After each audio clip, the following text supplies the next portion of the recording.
Dr. Susan Wheeler is one of the bright surgical residents at Boston Memorial Hospital. She spends most of her time working in the hospital and lives in an apartment with her boyfriend, Dr. Mark Bellows. Mark also works at the same hospital as Susan. He seems to be more interested in hospital politics and aspires to become the chief resident at Boston Memorial Hospital. On the other hand, Susan shows no interest in his talks related to hospital politics. At home, they argue about small things like who will use the bathroom first and who will heat the food.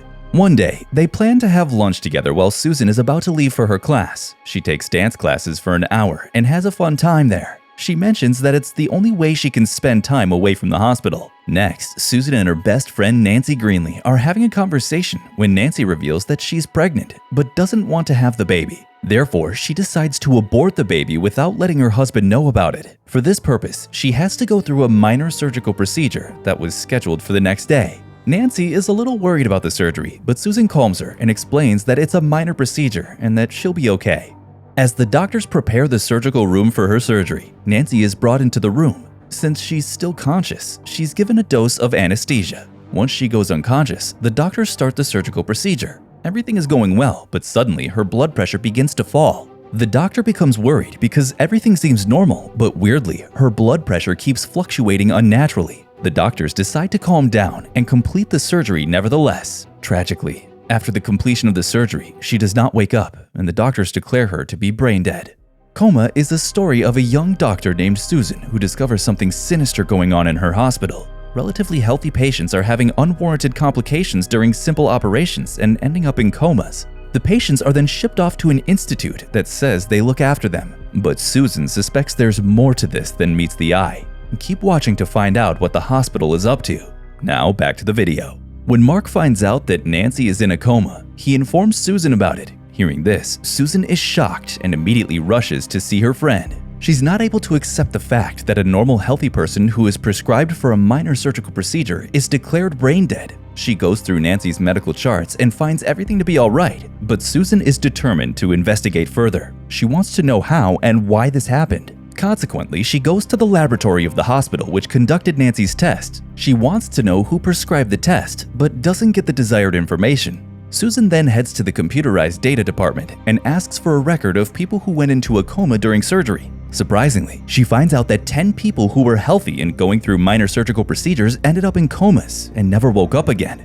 This shocking truth motivates her to dig deeper into this case. Soon after, Susan learns that Nancy has died and is being taken for post-mortem. So she goes to the hospital morgue where Nancy is being examined. She asks the pathologists about possible techniques to intentionally put someone into a coma without leaving any signs. One of the pathologists suggests that carbon monoxide poisoning can be the best way to do so. He further adds that these techniques will leave no signs that can prove the patient is intentionally put into a coma. When Susan connects the dots, she realizes that all such cases take place in Operating Room 8. She suspects that patients must be poisoned with carbon monoxide to put them into a coma. Nearly everyone in the hospital is against her investigation. Mark also tries to persuade her to stop thinking about it because he believes that it's merely a coincidence. Mark says that such risks are always there when anybody goes through a surgical procedure. Dr. Harris, the chief of surgery, personally calls Susan and tries to persuade and warn her to stop the investigation. She's warned because Susan took coma patients' data from last year, which is against the hospital rules. Harris then takes the data back from her and asks her to stop thinking about it all and focus on her job, otherwise she might end up losing her job. Regardless of Dr. Harris's warnings, Susan is not ready to settle this case and goes to meet Dr. George, who is the chief of anesthesiology. She wants to check the record of those 10 healthy patients who went into a coma last year, but Dr. George finds this insulting and thought Susan was accusing him of the deaths. Mark explains to Susan that Dr. George is a rather powerful person and it might be dangerous to upset him or go against him. Later, she is again approached by Dr. Harris to talk on the same matter. This time, he advises Susan to take the weekend off to cope with the grief of Nancy's death. Also, he asks her to consult with a psychiatrist or else she can't continue her job at the hospital. Next, Mark and Susan plan their weekend and are hoping to spend quality time together. They go to different places to relax, have fun, and be away from the hospital environment. During this time, Susan urges Mark to go to Jefferson Institute when she sees a highway sign for it. The place seems to be eerily quiet and lonely. Being curious, Susan walks into the building as Mark waits in the car. Inside, she meets a nurse who says that the tour for physicians is scheduled for Tuesday at 11 o'clock. Susan insists on taking a visit since she's already there, but the nurse doesn't allow her.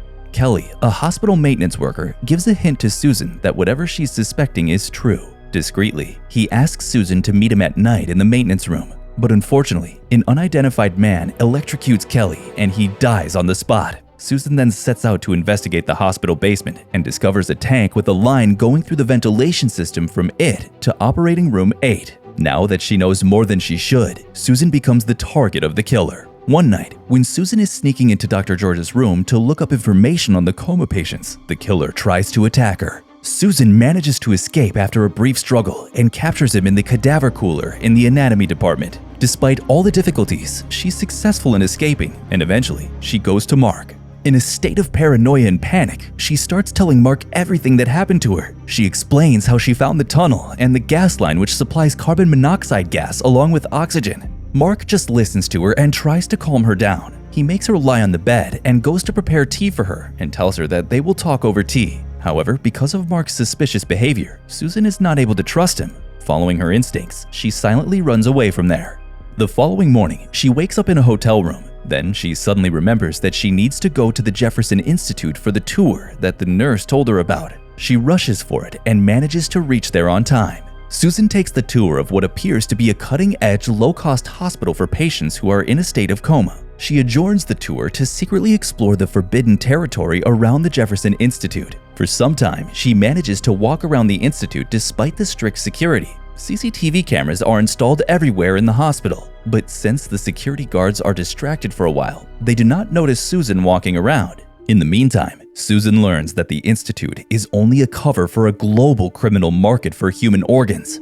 Organs from patients are offered for sale to the highest bidder. She finds surgeons operating on coma patients to take out their organs and sell it to the highest bidder. Also, she hears the nurses talking and they address the name of Dr. George quite a few times. Unfortunately, the security guard notices her presence in the institute through CCTV surveillance. After that, they make it nearly impossible for Susan to escape from the institute. Despite the tight security, Dr. Wheeler is clever enough to escape from the eyes of the security guards. She climbs on the roof of the ambulance, which is there to collect human organs for transplant. After she visits the institute, Susan is now convinced that Boston Memorial Hospital purposely induces patients with carbon monoxide whose organs match the requirement of potential buyers. She concludes that carbon monoxide is poured from a secret tank in the basement to the anesthesia machinery in operating room 8, rendering the patient brain dead.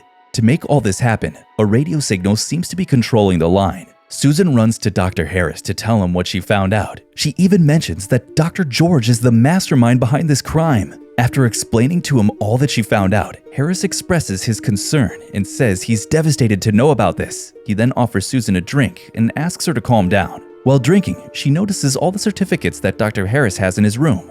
All the certificates address him as Dr. George A. Harris. This makes her realize that she has come to the wrong person. Susan now knows that Dr. Harris is the one behind the organ harvest business operating from OR 8. However, the moment she realizes the truth, it turns out that Harris has slipped a drug into her drink that gives her the symptoms of appendicitis. She experiences acute pain and is unable to function on her own. Dr. Harris then says that her symptoms appear to be very extreme, and he decides to operate on her. Next, when Mark comes to meet Susan, she tries to tell him that she does not need the surgery, but oblivious to the truth, Mark does not believe her and tells her that she actually has symptoms of appendicitis. Meanwhile, when the staff informs Dr. Harris that OR 7 is prepared for the surgery, he continually insists the staff prepare OR 8 instead. This arouses Mark's suspicion, and whatever Susan told him earlier flashes in his mind. Immediately, he rushes to the basement and locates the gas line connecting the basement to OR 8. On the other hand, Susan's surgery is progressing in the operation room. Realizing there's no more time left, Mark destroys the gas line that supplies carbon monoxide in the operating room.